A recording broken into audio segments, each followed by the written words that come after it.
Assalamualaikum warahmatullahi wabarakatuh. Perkenalkan, nama saya Salsabila dengan NIM 200203002. Saya dari Fakultas FMIPA dan Kesehatan dan dari Prodi Fisika. Nah, pada hari ini saya akan mempresentasikan hasil wawancara saya dengan Ustadz Alfian dari Masjid Nurul Hikmah di Jalan Surabaya, Pekanbaru. Hasil wawancara saya di sini akan saya presentasikan. Yang mana, apa sih arti dari syirik tersebut? Nah, syirik di sini adalah menduakan Allah, menyekutukan Allah, atau menyembah sesuatu selain Allah, ya kan? Syirik di sini ada dua nih, ada syirik besar dan ada syirik kecil atau syirik tersembunyi. Syirik besar itu seperti misalnya kita itu tidak menyembah selain Allah, misalnya seperti menyembah pohon, atau bisa menyembah patung, atau bisa menyembah berhala, menyembah foto juga bisa. Nah, kalau untuk syirik kecil atau syirik tersembunyi ini, syirik yang tidak sadar telah kita lakukan. Misalnya seperti ada seseorang yang sedang sholat, tiba-tiba temannya lewat. Nah, seseorang itu memanjangkan bacaan sholatnya. Karena apa? Karena dia ini ingin dipuji oleh temannya. Perilaku seperti ini nih merupakan syirik tersembunyi atau syirik yang tidak sadar dia telah lakukan. Nah, kemudian contohnya lagi seperti misalnya ada seseorang ingin berpergian ke kampung halamannya. Nah, dia ini membawa motor dengan kecepatan yang cepat. Dia sampai dengan selamat di kampungnya, dan dia itu beranggapan bahwa dia nih sampai karena keahlian dia dalam membawa motor. Padahal tidak, semua itu berkat Allah. Syirik di sini terdapat pada surat Al-Luqman ayat 13 yang berbunyi Inna syiraka lazumun azim, yang artinya sesungguhnya menyekutukan Allah Subhanahu wa Ta'ala adalah benar-benar kezoliman yang besar. Nah, orang-orang pada bertanya nih, gimana sih cara kita agar terhindar dari syirik tersebut atau syirik ini? Gimana kan? Yang pertama, kita harus mempelajari akidah dengan serius. Karena apa? Karena jika kita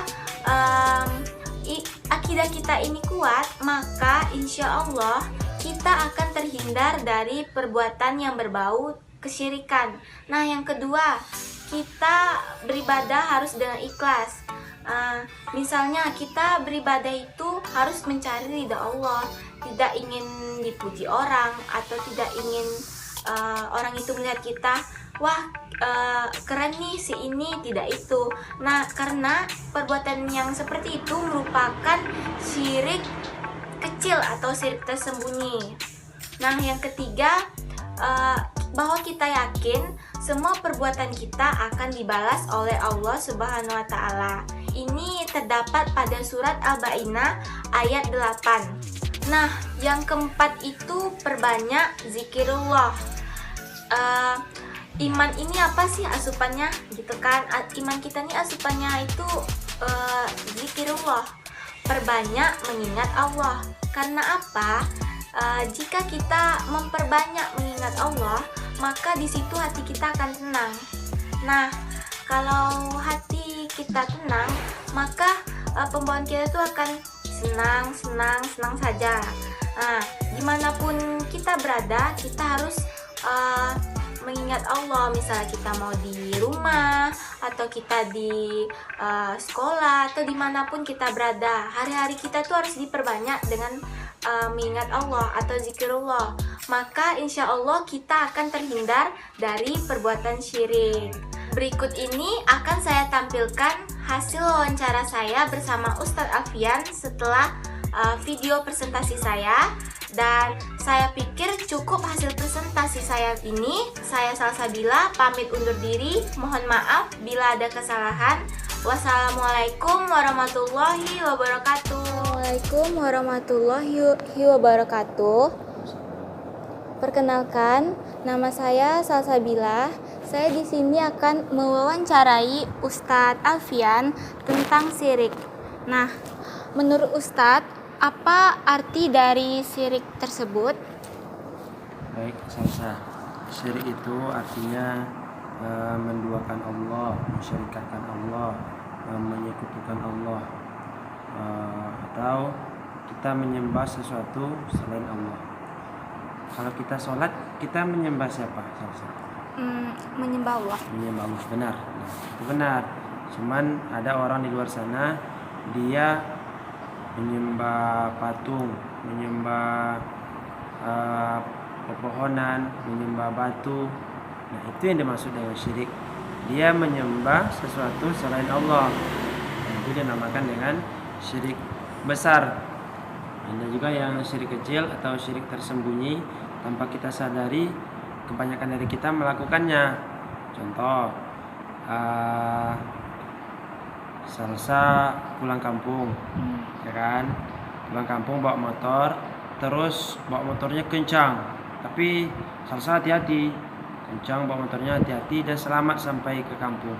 Lalu Salsa beranggapan saya bisa selamat ke kampung itu berkat kelihayan saya, berkat kepandaian saya dalam mengendarai motor. Nah, anggapan yang seperti itu yang dinamakan dengan syirik kecil atau syirik tersembunyi. Kenapa? Karena kita itu selamat sampai ke kampung itu berkat Allah Subhanahu wa taala. Kita pandai bawa motor, pandai mengendarai motor, kita hati-hati, itu merupakan sarana atau jalan atau cara kita untuk sampai ke kampung. Yang membuat kita sampai ke kampung dengan selamat siapa? Allah Subhanahu wa taala. Kemudian kita kalau sholat itu kan ingin mencari ridha Allah. Ada juga contoh Salsa sholat, lalu ada temannya lewat. Karena ingin mencari perhatian temannya, ingin dipuji, lalu Salsa panjangkan ayatnya biar lama, biar dipuji nanti sama temannya. Itu juga salah. Itu kita beribadah tapi ingin dipuji oleh orang lain, itu juga syirik. Itu juga tak boleh. Maka hati-hati kita dengan perbuatan syirik ini. Itulah Salsa penjelasan Ustadz mengenai syirik.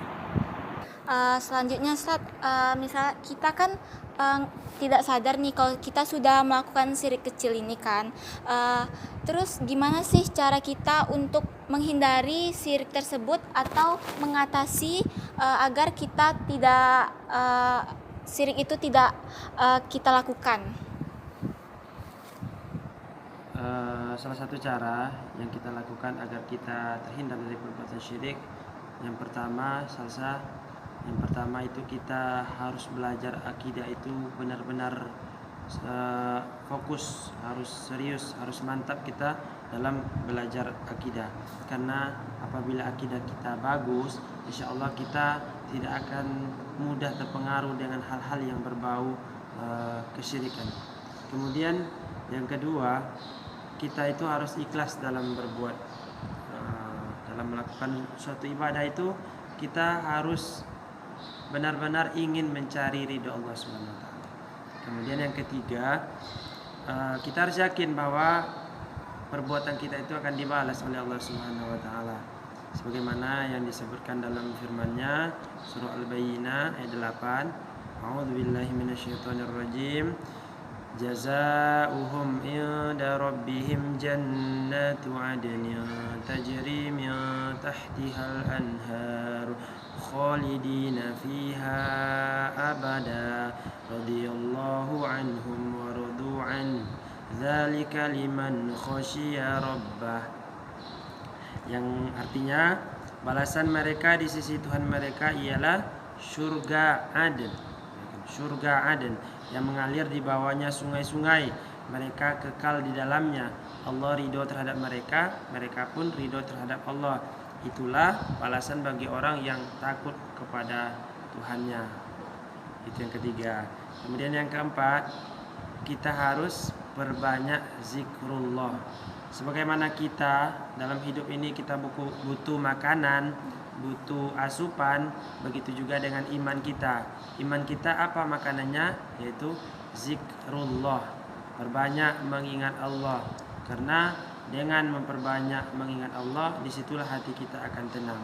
Maka pesan Ustadz, dimanapun kita berada, kapanpun kita harus terpaut dengan Allah dengan melazimkan zikir-zikir. Mau kemana kita? Kita mau sekolah, zikir. Mau kuliah, zikir. Mau belajar, zikir. Doa dulu. Mau makan, berdoa. Mau masuk kamar mandi, berdoa. Mau keluar kamar mandi, berdoa. Bangun tidur, mau tidur, semuanya berdoa. Zikir, perbanyak zikir. Insya Allah kalau hari-hari kita diiringi, diperbanyak dengan zikir, insya Allah iman kita akan kuat dan kita akan terhindar dari perbuatan syirik. Demikianlah wawancara yang telah kami lakukan. Terima kasih atas Ustadz Alfian yang telah meluangkan waktunya untuk saya wawancarai. Saya Salsabila, mohon maaf bila ada kesalahan. Wassalamualaikum warahmatullahi wabarakatuh.